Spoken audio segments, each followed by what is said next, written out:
This is the Action Movie Guys podcast, bringing you action movie reviews from across the decades, plus box office numbers and insight like never before. And now, your hosts of the Action Movie Guys podcast, Alex and Nate.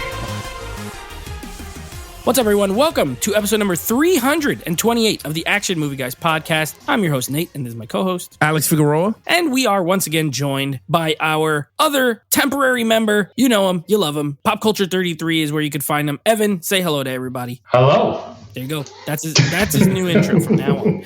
And so, yes, we are going to be concluding our Cops and Robbers month. Now, this is the last of our movies that we've done. It's been I would say a solid month so far. You know, we haven't given anything like absolute garbage scores yet. So we got to say a decent month. But how will it end? It's going to be ending with a movie from 2008 called Pride and Glory. Now, this has quite a cast. You got Colin Farrell. You got Edward Norton, Jon Voight.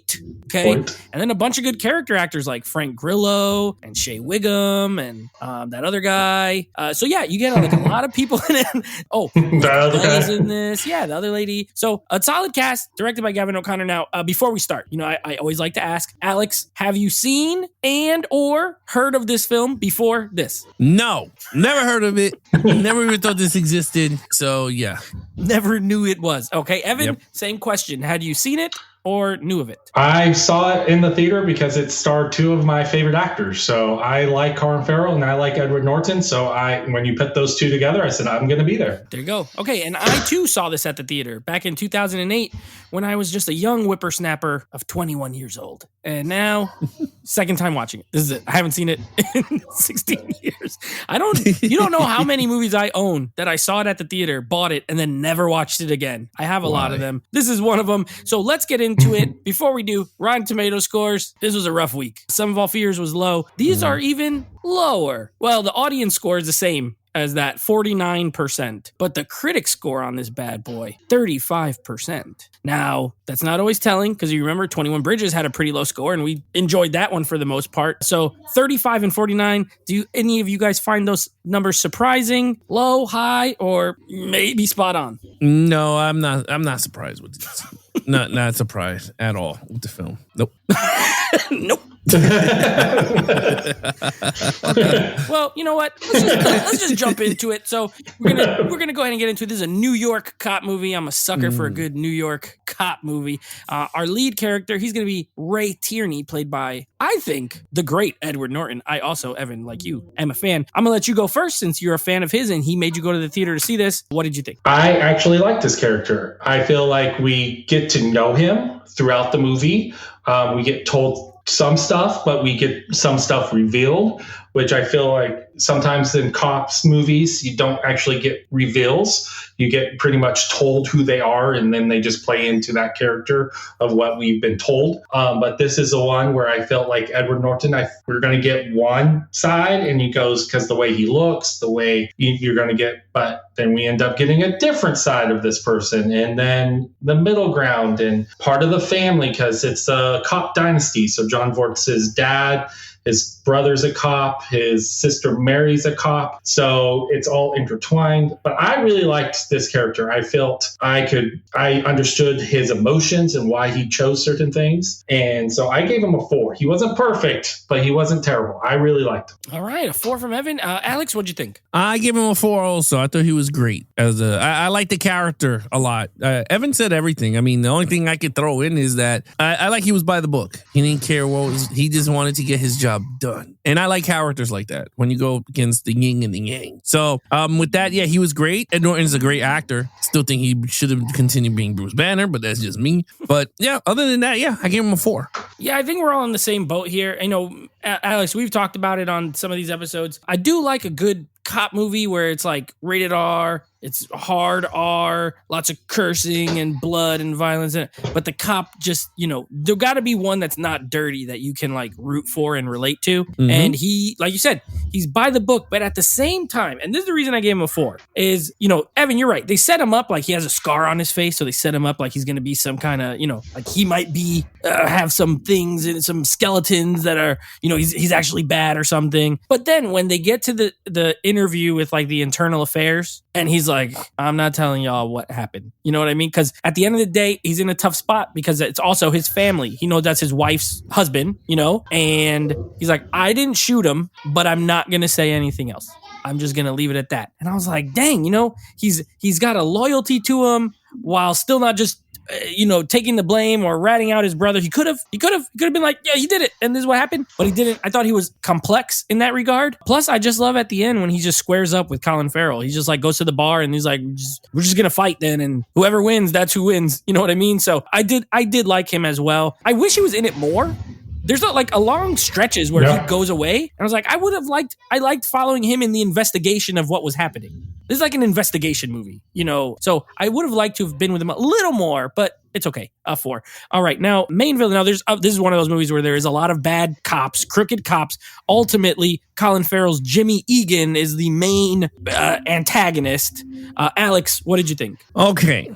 I thought the villains were pretty good in this one. I gave him a 4. I could give him a 5. Honestly, I would give him a 5 because they were doing this under the father's, didn't know what was going on. Not even the other brother, right? Like, he was the head of he was kind of out of the loop. They were working under him. Yeah, he knew, but not as much. Not everything. Yeah. He didn't ask questions. Right. He didn't know how deep bad it was. Yeah, how deep they were going into it. So, you know what? Yeah, I'm going to give it a 5 because, you know what? That was kind of slimy. And then you had the Frank character, Eddie. He's the one that went into the bodega and beat up the guy, took the dude's money. And I was like, oh my God, it's going to bite him in the ass. You kind of knew that was going to happen. So I like those characters. They were really dirty, really, really, really dirty cops. One of the brothers was not dirty. The one that was the head of that group, he wasn't dirty. He just didn't want to know what they were doing. He knew, but he just didn't care much. He didn't accept the money. Yeah. He didn't take the money. He said, no, thank you. So he's what's his name from Batman? He knows all the dirty cops, but he's not going to take the thing. Yeah. Jim Gordon. Yeah.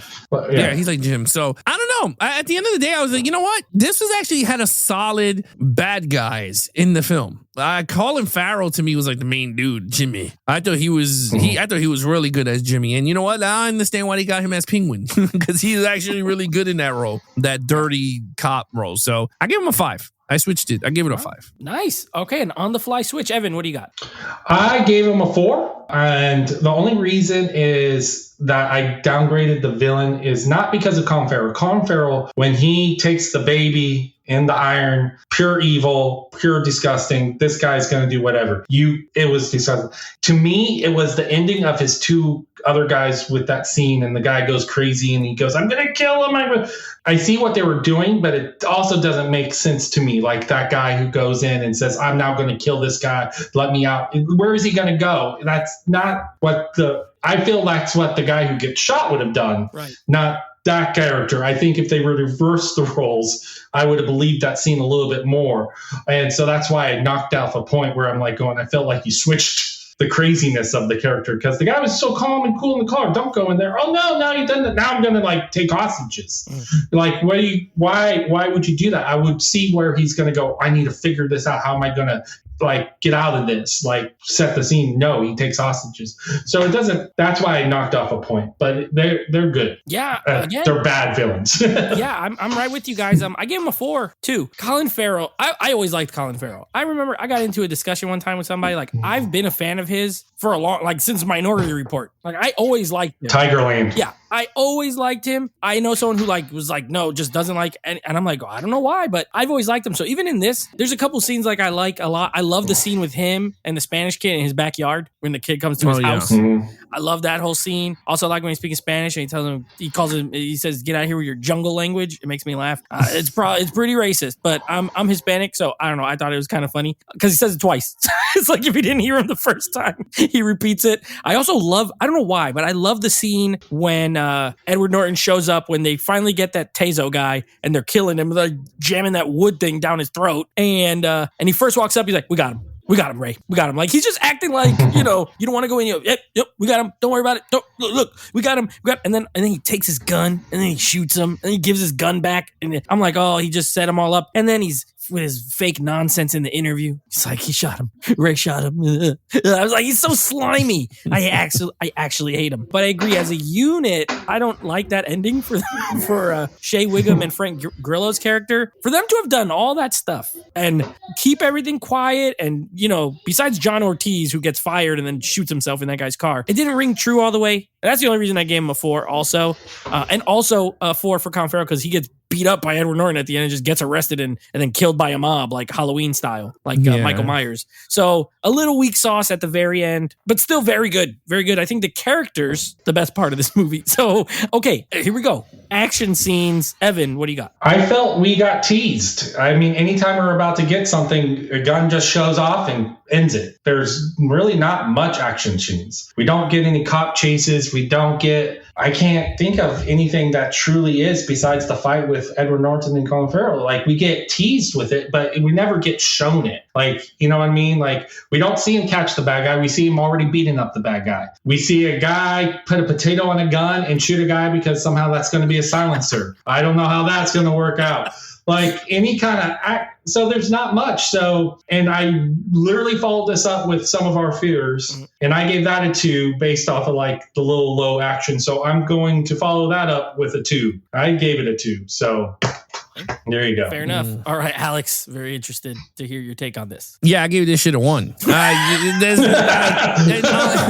In all honesty, like, the only thing, there's literally no action in this movie besides the fight in the bar, but that is it. Even when they're beating up Colin Farrell at the end, you don't see nothing because the cameras go to the sky. And I was like, what? Like, that's all we get? Like, I was like, oh, this is so stupid. Like, this is like, and I'm going to be really honest with you, this is where it goes, that is going to go downhill from here with the movie. So, like, the action for me, like, there's no action in this movie at all. But like, even when they had the stick in the guy's throat, I was like, okay, that's cool. But the guy, they were already jamming this shit down his throat. Like, we didn't get to see him getting jammed down the throat.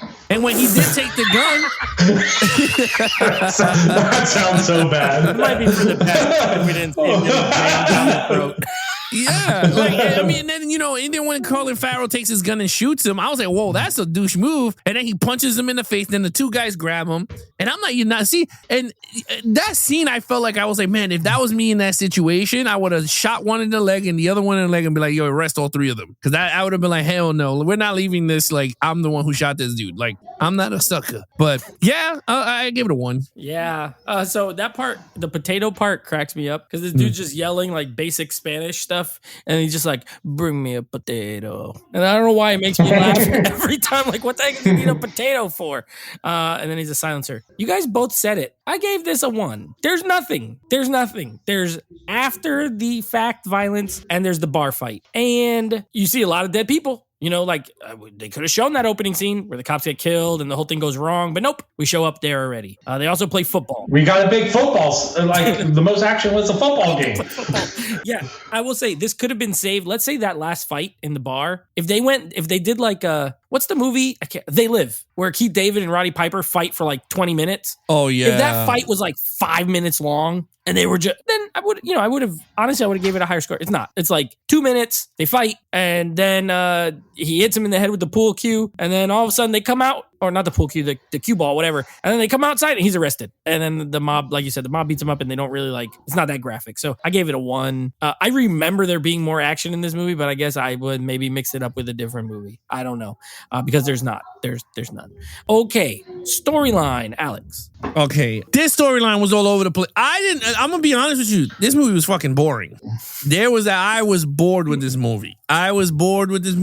And I was talking to my wife about it. We were watching it, and then she fell out. And I was like, oh my God. So I continued watching it. This movie has a good premise, but I was lost by the time you started to get the dude getting jammed down the throat, I really did not know who was bad and who was good in this family. I mean, towards the ending of the movie, when the riots started to break out, which I was like, oh my God, I was like, now they got riots breaking out and all this. Like, I didn't like the movie at all, to be honest with you. The storyline was really, to me, it was messy. I guess that's the best way to say it. I thought it was a messy movie, really messy. So I gave it a 2.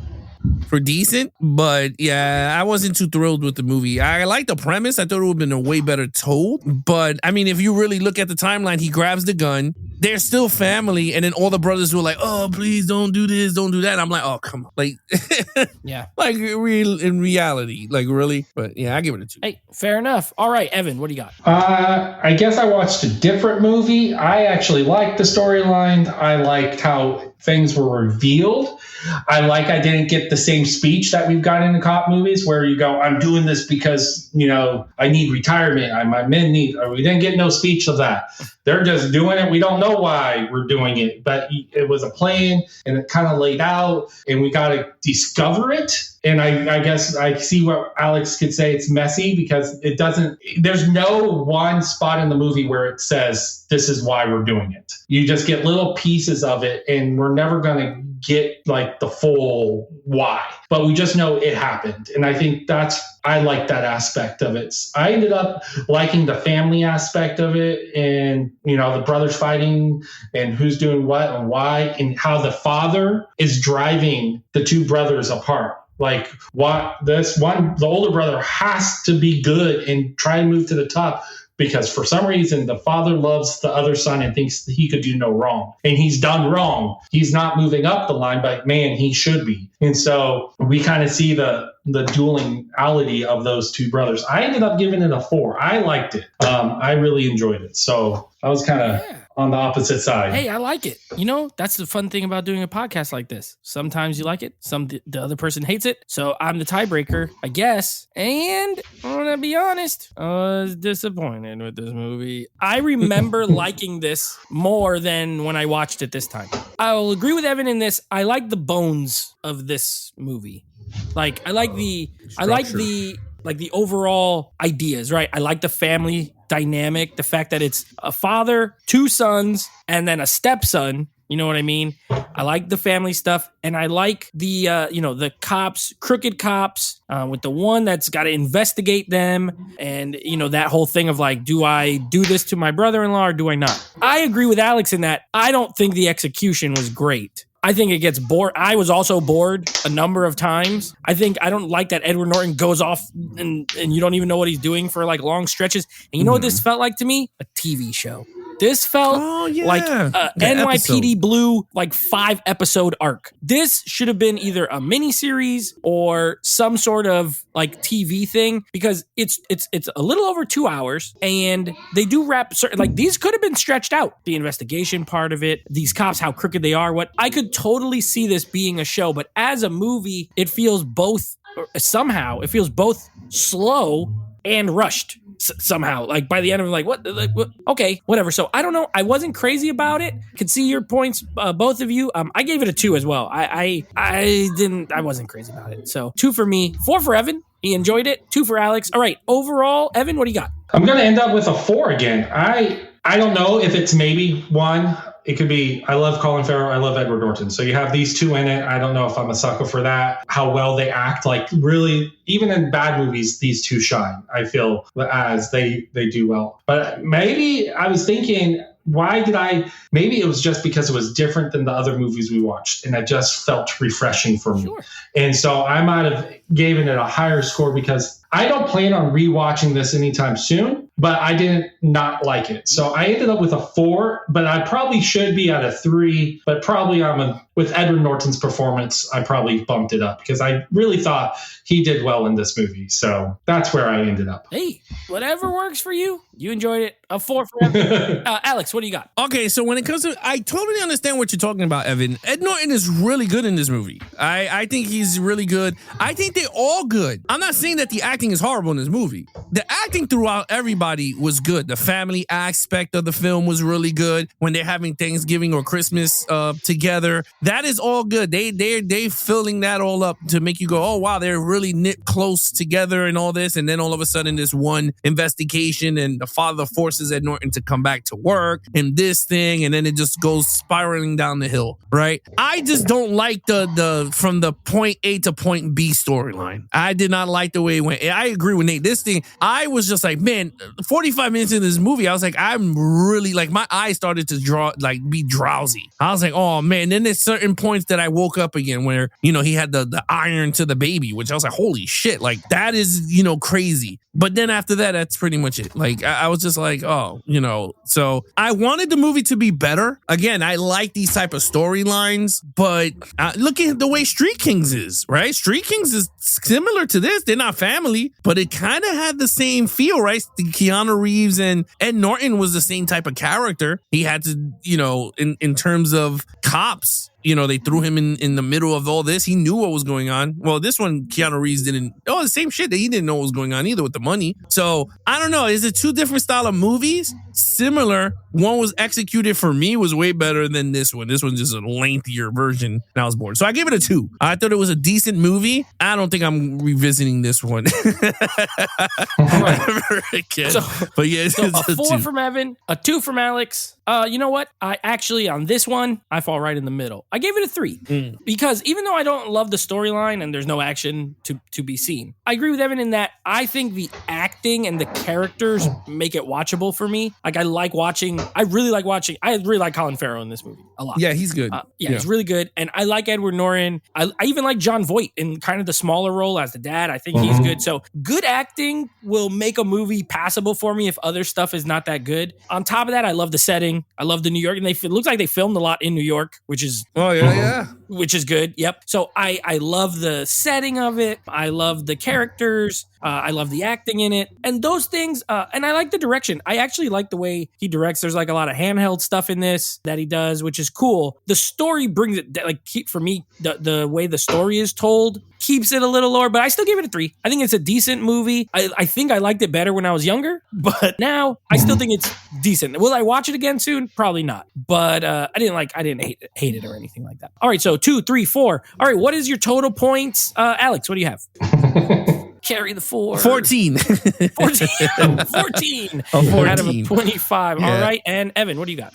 I gave it an 18. 18. All right. I have a 14. Wait. Yeah, I have a 14 as well. Yeah, so 14, 18. I mean, around the same. We're in the ballpark. Probably the weakest movie we watched so far for this Cops and Robbers month. But I think the last two, because even Edge of Darkness, like I feel like I was a little disappointed in these rewatches of these last 2 movies. Yeah, I remember liking them more the first time I saw it than this time. So that's why Alex said it last week. Sometimes this show sucks because we got to watch a movie that we're like, I love it. And then we watch it and you're like, I don't love it. Yeah. So with that said, got some exciting news. We're starting a new month. February's coming up. Oof. So we're getting a new month. We're out of the Cops and Robbers month. Let me read you the titles for you listening at home. And this is a long time coming. These are movies that star not only one of the biggest action stars in the history of movies, in my opinion, but a real A-list movie star. This guy was a movie star 80s and 90s, a movie star, but these are not the movies that he was known for being a movie star for. So the movies we got, Alex, coming up. Evan will be here for one of them, not for the other 3. We got a movie called Striking Distance. We got Last Man Standing. We got The Jackal. And we got Tears of the Sun. And I'm talking about none other than Mr. Bruce Willis. So we're going to be doing some Bruce Willis month. Now, obviously we did Die Hard already, which is, his biggest franchise. We already did those movies. But some of these movies have some good directors. I know Walter Hill did Last Man Standing. I know Antoine Fuqua that we enjoy. He did Tears of the Sun. So Evan, you'll be here for Striking Distance. Have you seen those other movies as well? I've seen them all.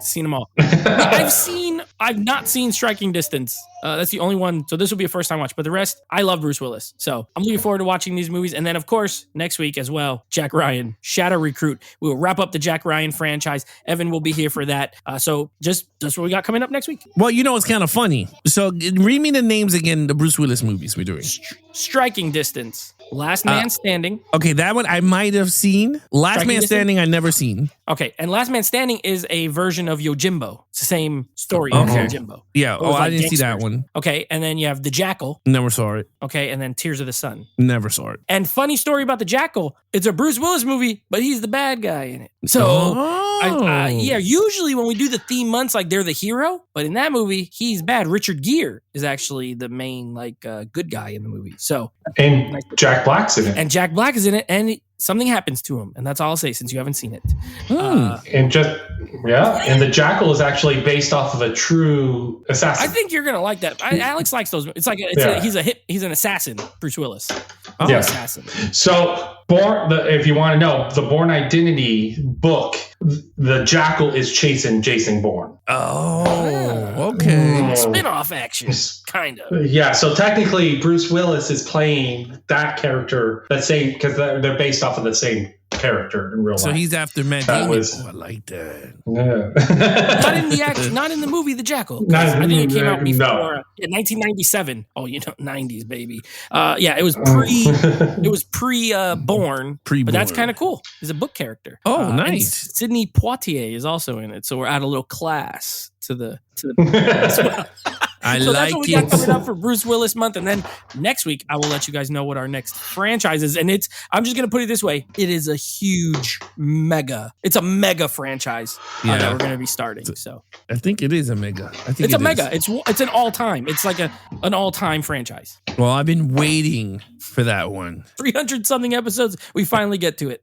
We get to the mega franchises. All right. Well, there you have it, guys. You guys want to follow us in our social media accounts? Please follow Nate over on Instagram at Netflix Reviews, the home of Geeks and Flicks Live. We're going to be going live Monday at 9 p.m. Eastern. And then on the other Monday, him and his friends go live also on Netflix Reviews and talk about movies and all the stuff that they've seen for the week. Then, of course, you can check out the podcast with him and his friends called Netflix Movie Reviews. Anything action movie, guys, head over to Instagram at Geeks and Flicks or our official website at www.geeksandflicks.com. Other than that, he is your host, Nate from Netflix Reviews. I'm his co-host, Alex Figueroa. Be awesome to each other and geek out.